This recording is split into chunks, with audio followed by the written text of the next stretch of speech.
My dear students, aldehyde एवं ketone बनाने की सामान्य विधियाँ। सबसे पहले अल्कोहल के ऑक्सीकरण द्वारा यदि हम 1 डिग्री अल्कोहल का पोटेशियम डाइक्रोमेट के द्वारा H2SO4 की उपस्थिति में ऑक्सीडेशन करते हैं तो एल्डिहाइड बन जाता है। यदि सेकेंडरी अल्कोहल का इसी प्रकार से ऑक्सीडेशन अम्ल की उपस्थिति में किया जाता है तो कीटोन बनता है। अल्कोहल के विहाइड्रोजनीकरण दूसरी विधि आती है अल्कोहल के विहाइड्रोजनीकरण द्वारा। इसमें क्या होता है, RCH2OH यानी 1 डिग्री अल्कोहल को कॉपर या सिल्वर की उपस्थिति में 300 डिग्री सेंटीग्रेड ताप पर गर्म करते हैं तो एल्डिहाइड का फॉर्मेशन हो जाता है। सेकेंडरी अल्कोहल को ले लेते हैं और कॉपर या सिल्वर की उपस्थिति में 300 डिग्री सेंटीग्रेड ताप पर गर्म करते हैं तो कीटोन बन जाता है और यहाँ से हाइड्रोजन निकलता है, ना कि जल निकलता है, H2 गैस निकलती है।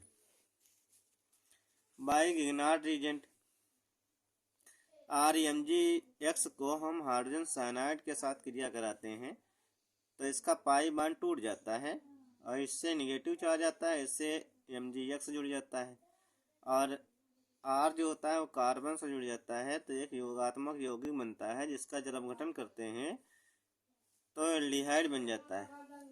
और यदि हम कोई अन्य एल्किल साइनाइड ले लेते हैं और उसको हम RMgX से क्रिया कराते हैं तो एक योगात्मक यौगिक बनता है R, ये हो जाएगा R और ये हो गया डबल बॉन्ड N, Mgx हो गया।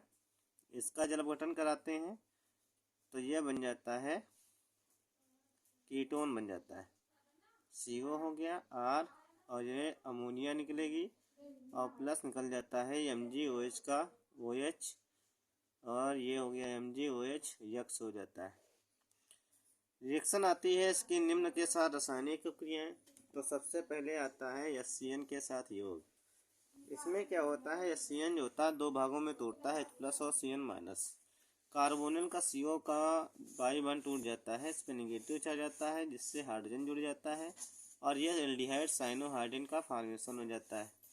जब कीटोन से जुड़ेगा तो इसी तरह से कीटोन कार्बोनिल समूह से इस तरह से जुड़ेगा और ये कीटोन साइनोहाइड्रिन का फॉर्मेशन कर लेता है। सोडियम बाइसल्फाइड के साथ क्रिया, जब एल्डिहाइड को सोडियम बाइसल्फाइड के साथ क्रिया करते हैं तो एल्डिहाइड सोडियम बाइसल्फाइड बनता है और कीटोन के साथ क्रिया करेंगे तो कीटोन सोडियम बाइसल्फाइड बन जाता है। नेक्स्ट रिएक्शन आती है NH2NH2 के साथ क्रिया। नंबर आता है NH2NH2 के साथ क्रिया, NH2NH2 के साथ क्रिया। यदि हम एल्डिहाइड ले लेते हैं RCHO तो इसका ऑक्सीजन जो है यहाँ से निकल जाता है, ये हो जाता है NH2 सिंगल बॉन्ड NH2, यहाँ से H2O निकल जाता है और ये बन जाता है RCH double bond N dot NH2 बन जाता है और प्लस H2O बन जाता है। इसी तरह से जब कीटोन से क्रिया कराते हैं तो ये हो जाता है RCOR हो जाता है और प्लस हो जाता है H2N डॉट NH2 हो जाता है और ये H2O यहाँ से निकल जाएगा, ये बन जाता है R, ये हो गया डबल बॉन्ड, ये हो गया R N डॉट हो जाता है NH2 और प्लस हो जाता है H2O बन जाता है।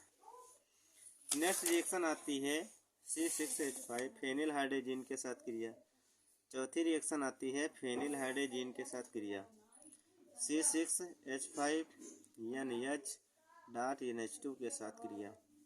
जब एल्डिहाइड ले लेते हैं RCHO और इसको हम फेनिल हाइड्रोजीन के साथ क्रिया कराते हैं NH2 NH C6H5।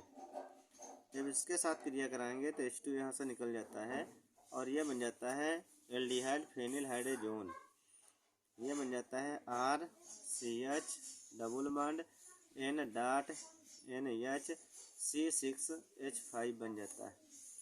जब कीटोन के साथ क्रिया कराते हैं तो ये हो जाता है RCOR और ये हो गया फेनिल हाइड्रोजीन NH2 डॉट हो जाता है NH C6H5, H2O यहाँ से निकल गया और ये बन जाता है कीटोन यहाँ आर कर देते हैं और ये बन जाता है आर, फिर ये हो जाएगा COR हो गया, double bond N.NH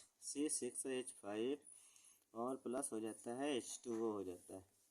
next reaction आती है आपकी हाइड्रॉक्सिल एमीन के साथ क्रिया, NH2OH के साथ क्रिया